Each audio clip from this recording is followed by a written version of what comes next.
Na madrugada de 23 de julho de 1993, o Largo da Candelária, aquele recanto do centro do Rio de Janeiro, em frente à monumental igreja de Nossa Senhora da Candelária, tornou-se palco de uma das páginas mais sombrias e marcantes da história recente do Brasil. O que começou como uma noite qualquer para dezenas de crianças e adolescentes em situação de rua, que encontravam ali algum abrigo nas escadarias da igreja, terminou em violência extrema. 8 jovens foram mortos e dezenas ficaram feridos quando atiradores abriram fogo contra o grupo que dormia ao relento. O episódio seria conhecido como a Chacina da Candelária e chocaria o país. Para entender a força deste evento, é preciso voltar um pouco no tempo e olhar para o contexto daqueles anos.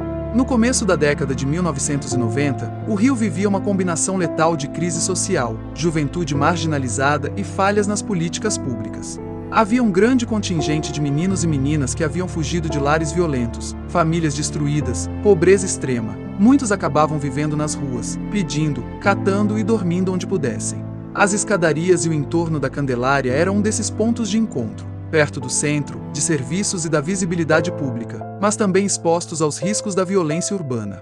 Na noite daquele 23 de julho, relatos e investigações posteriores mostraram que atiradores, alguns deles ligados à polícia, se aproximaram dos jovens e passaram a disparar. As execuções foram metódicas em pontos e cruéis. Alguns jovens foram mortos enquanto dormiam, outros ao tentar fugir, e 2 foram levados de carro para outro local e executados. Ao todo, 8 pessoas perderam a vida, e muitas perguntas surgiram sobre quem tinha mando para cometer tamanha brutalidade e por que crianças e adolescentes haviam sido tratados com tanta impunidade. A comoção foi imediata. A cobertura jornalística nacional e internacional estampou imagens das escadarias, das manchas de sangue, dos rostos dos mortos, imagens que produziram indignação e exigiram respostas. Organizações de direitos humanos, como a Anistia Internacional, acompanharam o caso e exigiram investigação e responsabilização.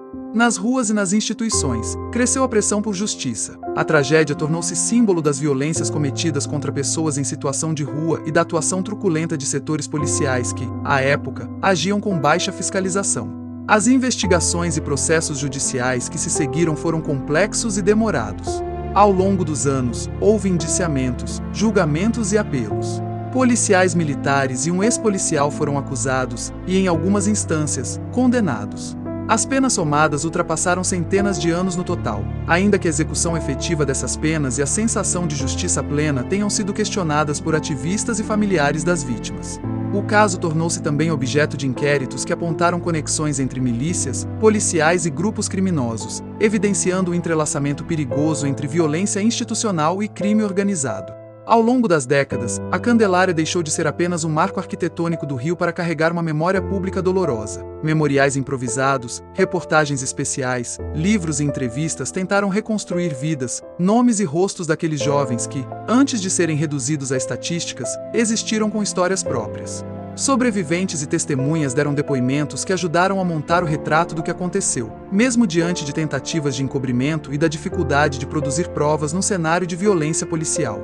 O impacto cultural e midiático do episódio foi duradouro.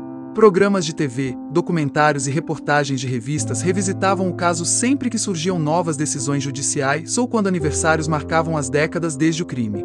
Mais recentemente, a dramatização deste episódio ganhou espaço em produções audiovisuais. Minisséries e documentários buscaram reconstituir os acontecimentos, revelar o contexto social e dar voz às vítimas e àquelas que lutaram por justiça. Em 2024 e 2025, a história voltou a entrar em destaque com a estreia de produções como a minissérie Os 4 da Candelária, Netflix, que revisita os dias que antecederam a tragédia a partir da perspectiva de algumas das vítimas, provocando lembranças, debates e debates renovados sobre o que mudou, ou não, desde então.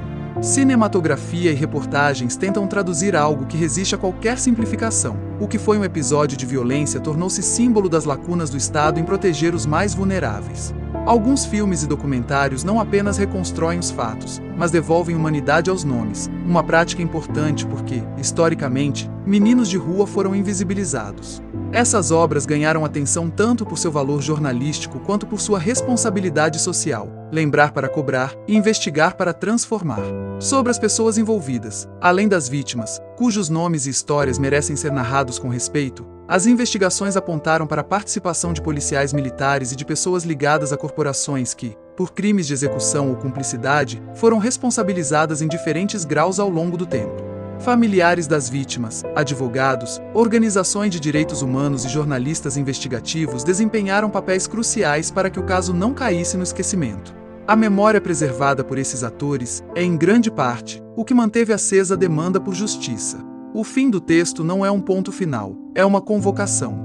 A Igreja da Candelária, por sua importância histórica e religiosa, segue de pé, aberta à visitação, com celebrações regulares e com sua arquitetura preservada como patrimônio do centro do Rio. Mas as escadarias que viram tanto abandono social e tanta violência também permanecem como lembrete de uma ferida não cicatrizada da cidade. Hoje, igrejas e movimentos sociais continuam a debater políticas públicas para atendimento a crianças e adolescentes em situação de rua, prevenção à violência e reformulação de práticas policiais. A discussão sobre responsabilização institucional e cuidados sociais permanece viva.